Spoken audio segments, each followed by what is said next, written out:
एक शानदार audio book लेके रोबिन शर्मा की जियो शान से।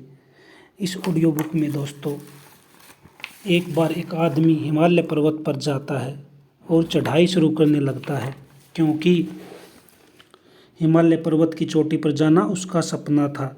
जब वह आदमी चढ़ाई शुरू करता है तब वो कुछ ही दूर चला जाता है और उसकी हिम्मत टूटने लग जाती है, क्योंकि इतना चलने के बाद भी हिमालय उसकी पहुंच से काफ़ी दूर था। पर वो फिर उठता है और फिर चलने की कोशिश करता है, लेकिन फिर भी आगे नहीं बढ़ पाता है। काफ़ी कोशिश करने के बाद जब उसकी विल पावर जवाब देने लगती है कि तू ये नहीं कर पाएगा, तो वह काफ़ी निराश हो जाता है और वापस लौटने की सोचता है। जब वो व्यक्ति वापस लौटने लगता है तब रास्ते में उसकी नज़र एक बूढ़े आदमी की ओर पड़ती है, जो देखने में उसको काफ़ी इंटेलिजेंट लग रहा था।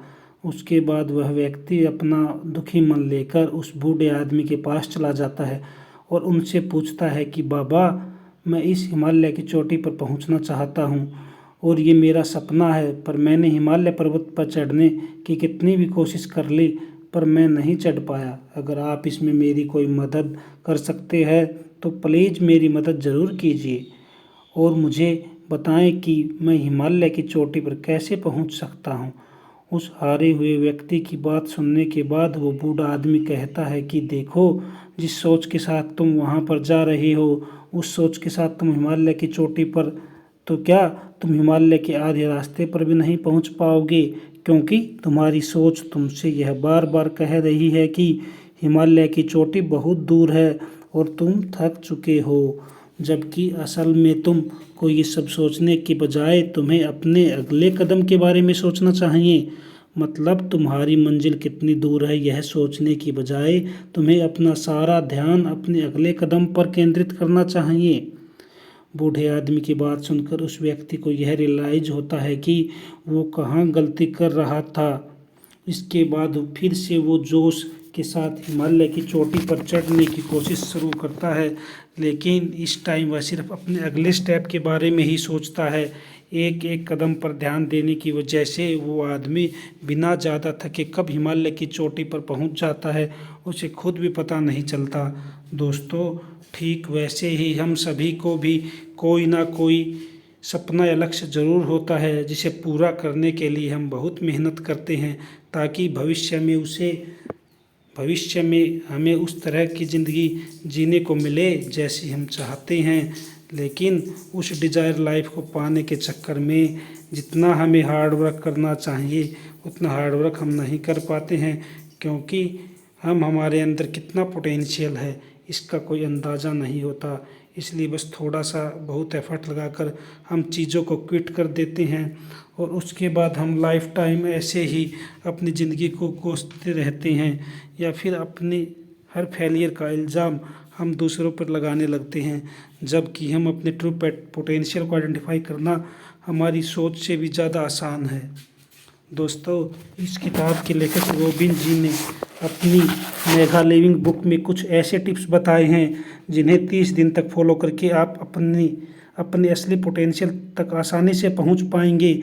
तो अगर आप भी उस आदमी की तरह अपने गोल के बारे में सोचे बिना अगले स्टेप्स को लेकर ही अपना मन चाहा डेस्टिनेशन तक पहुंचना चाहते हैं, तो आप इस मेगा लिविंग समरी हिंदी की ऑडियो बुक को अंत तक अवश्य सुनिए, क्योंकि दोस्तों यह आर्टिकल आपके भविष्य को सही दिशा में आपकी बहुत सहायता करेगा। तो बिना टाइम वेस्ट किए चलिए शुरू करते हैं। Developing a mission statement. दोस्तों, अमेजन कंपनी को दुनिया का हर कोई आदमी जानता है, क्योंकि ई कॉमर्स प्लेटफॉर्म के मामले में ये कंपनी टॉप पर खड़ी हुई है। लेकिन क्या आप ये जानते हैं कि जब जेफ बेजोस जी ने इस कंपनी की शुरुआत की हुई थी तब उनका मकसद सिर्फ दुनिया के बाहर के लोगों को बुक्स पहुंचाना था, पर उनका मिशन स्टेटमेंट इतना स्ट्रॉन्ग था कि फिर धीरे धीरे अलग अलग देश के लोग उनके साथ जुड़ते चले गए।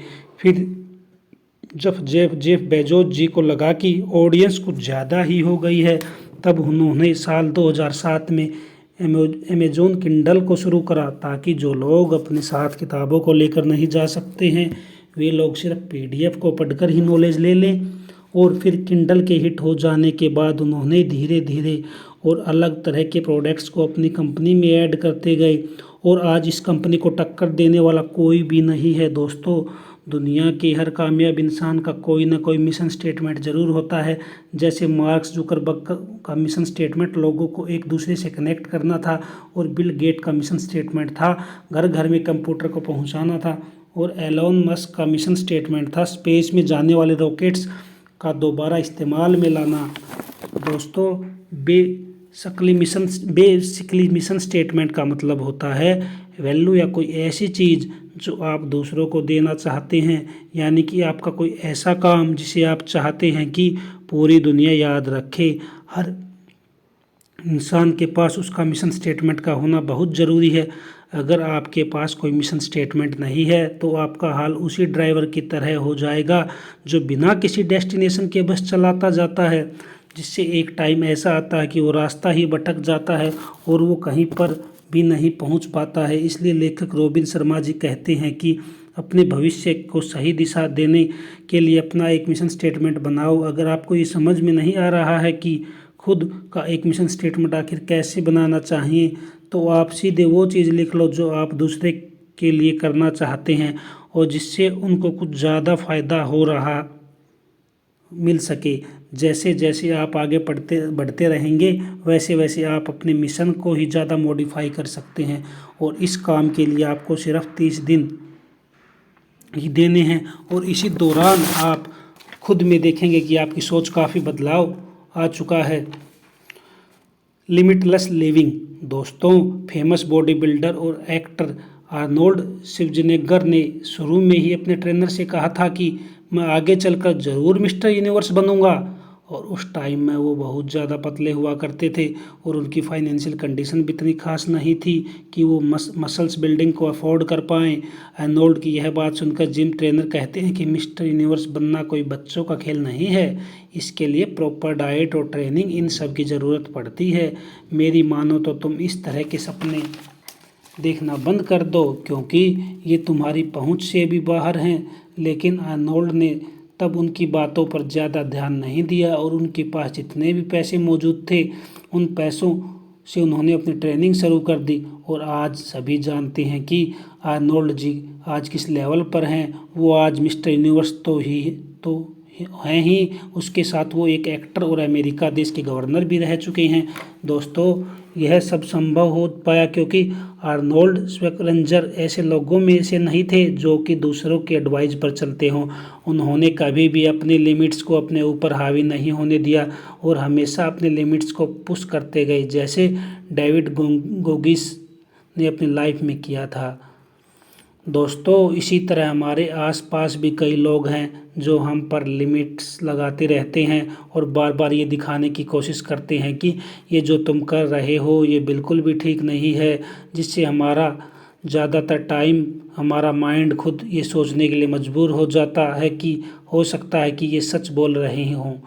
यही अगर आप अपने पोटेंशियल पर क्वेश्चन मार्क लगा देते हैं और अपने लिमिट्स में रहना शुरू करते हैं जो फिर से हमारे लिए सही नहीं है। इसलिए ऑथर कहते हैं कि अगर कोई सपना है जो आपको लगता है कि आप उसे मेहनत करके अचीव कर सकते हैं तो उस सपने पर आप कोई लिमिट्स मत लगाओ और अपने माइंड को ये विश्वास दिलाओ कि चाहे कुछ भी हो जाए, या कोई दूसरा इंसान कुछ भी कहे या मुझे खुद ही कितनी मेहनत करनी पड़ जाए तो भी चलेगा, लेकिन फिर भी मैं कैसे भी करके मैं अपने लक्ष्य को हासिल करके ही रहूँगा। दोस्तों, सिर्फ 30 दिनों तक ऐसी ज़िंदगी को जी कर देखो, उसके बाद आपको खुद में ही महसूस होने लगेगा कि आपकी ज़िंदगी में बदलाव आना शुरू हो गया है। Make a journal.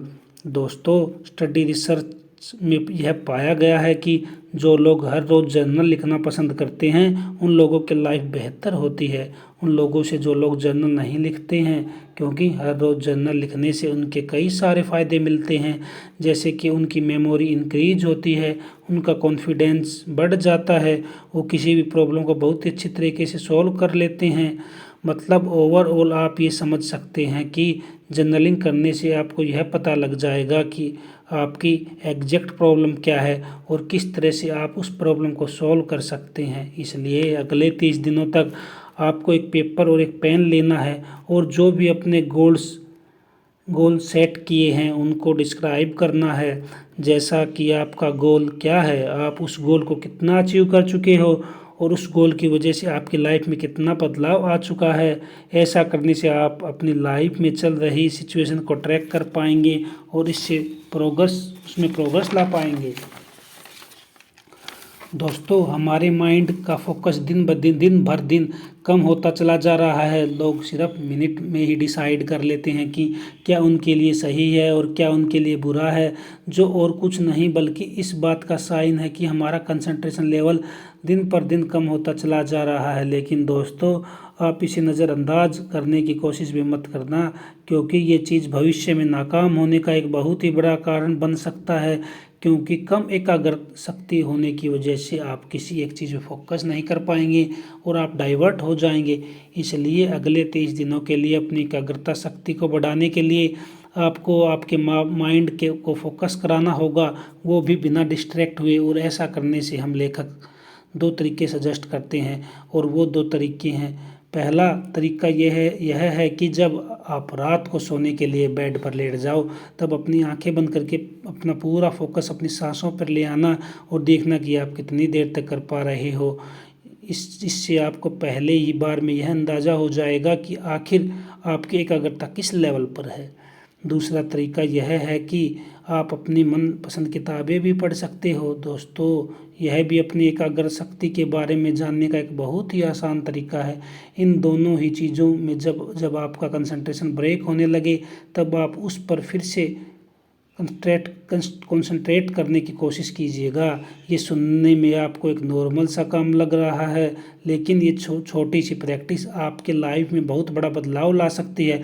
दोस्तों, आप एटलीस्ट 30 दिनों तक करने की कोशिश शुरू कीजिए और अगर आप ऐसा करते हैं तो आपकी लाइफ में बदलाव आना तय है। दोस्तों, ये सब बातें मैंने रॉबिन शर्मा जी की बेस्ट सेलर जियो शान सी किताब में से बताई हुई हैं। इस बुक ने मुझे पर्सनली मेरे सेल्फ ग्रोथ में काफ़ी हेल्प की हुई है और मैं आशा करता हूं कि आपको भी इस आर्टिकल में बताई हुई बातें हेल्प करेंगी। दोस्तों, यह भी मेगा लिविंग बुक समरी इन हिंदी में आप सभी को कैसे लगी, कृपया हमें नीचे कमेंट बॉक्स में कमेंट करके ज़रूर बताएं। दोस्तों, अगर आपको हमारा प्रयास पसंद आ रहा है तो हमारे चैनल को लाइक करें, सब्सक्राइब करें। ऐसी अच्छी अच्छी ऑडियो बुकों की समरी हम आपके बीच लेकर आते रहेंगे। धन्यवाद प्यारे दोस्तों।